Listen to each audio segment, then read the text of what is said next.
ഊബറിൽ ഒന്നിൽ കൂടുതൽ സ്റ്റോപ്പുകളുള്ള ട്രിപ്പുകൾ പൂർത്തിയാക്കുന്നത് എങ്ങനെയെന്ന് നോക്കാം. ഒരു സാധാരണ ട്രിപ്പ് എടുക്കുമ്പോൾ ഊബറിൻ്റെ സ്ക്രീൻ എങ്ങനെ വരുമോ അങ്ങനെ തന്നെയാണ് വരിക. ഇതിൽ ഏറ്റവും താഴെയായി on their way to first stop എന്ന് കാണാം. ഇങ്ങനെ എഴുതി കാണിക്കുമ്പോഴാണ് ഒന്നിൽ കൂടുതൽ സ്റ്റോപ്പുകളുണ്ടെന്ന് നമുക്കറിയുക. അവിടെ നാവിഗേറ്റ് കൊടുത്തതിന് ശേഷം നേരെ ഗൂഗിൾ മാപ്പിലേക്ക് പോവുക.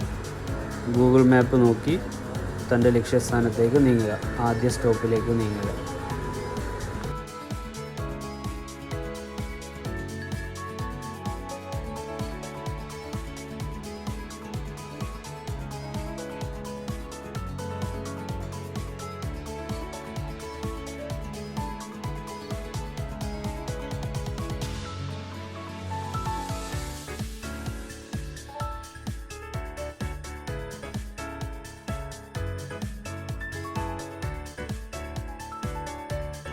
നിർത്താനുള്ള സ്റ്റോപ്പിനരികിലേക്ക് എത്തുന്നതോടുകൂടെ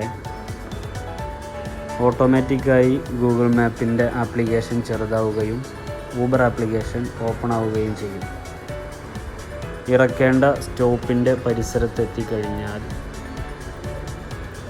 on their way to first stop എന്ന ഭാഗത്ത് ജസ്റ്റ് ഒന്ന് ടച്ച് ചെയ്യുക. കൺഫേം സ്റ്റോപ്പ് കൊടുക്കുക. അങ്ങനെ കൊടുത്തു കഴിഞ്ഞാൽ അടുത്തതായി അവരെ ഇറക്കേണ്ട on their way to last stop. ഇവർക്ക് ഈ ട്രിപ്പിൽ 2 സ്റ്റോപ്പാണുള്ളത്. വേറെയും ട്രിപ്പ് ഉണ്ടായിരുന്നുവെങ്കിൽ നെക്സ്റ്റ് സ്റ്റോപ്പ് എന്നായിരുന്നു വരിക.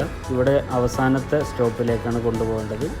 അവിടെയും നാവിഗേറ്റ് കൊടുത്തതിന് ശേഷം ഗൂഗിൾ മാപ്പ് നോക്കി ലക്ഷ്യസ്ഥാനത്തേക്ക് നീങ്ങുക. ട്രിപ്പ് പൂർത്തീകരിക്കുക. ട്രിപ്പ് പൂർത്തിയായതിൻ്റെ ശേഷം കംപ്ലീറ്റ് ഊബർ ഗോ ട്രിപ്പ് എന്ന് കൊടുക്കുക.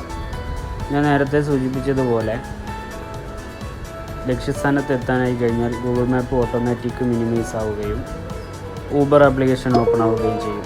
ഇവിടെ ഞാനൊരു ട്രിപ്പ് നേരത്തെ എടുത്തു വെച്ചിരുന്നത് റൈഡർ ക്യാൻസൽ ചെയ്തത് നിങ്ങൾക്ക് കാണാൻ കഴിയും. നമുക്ക് ഒരു സെക്കൻഡ് പോലും നഷ്ടപ്പെടുത്താതെ ഊബർ അടുത്ത ട്രിപ്പുകൾ തന്നുകൊണ്ടേയിരിക്കും. നോക്കൂ, നിങ്ങൾ ഈ ട്രിപ്പ് പൂർത്തിയാക്കുന്നതിന് മുമ്പായി തന്നെ എനിക്ക് അടുത്ത ട്രിപ്പ് കൊടുത്തതായി കാണാം.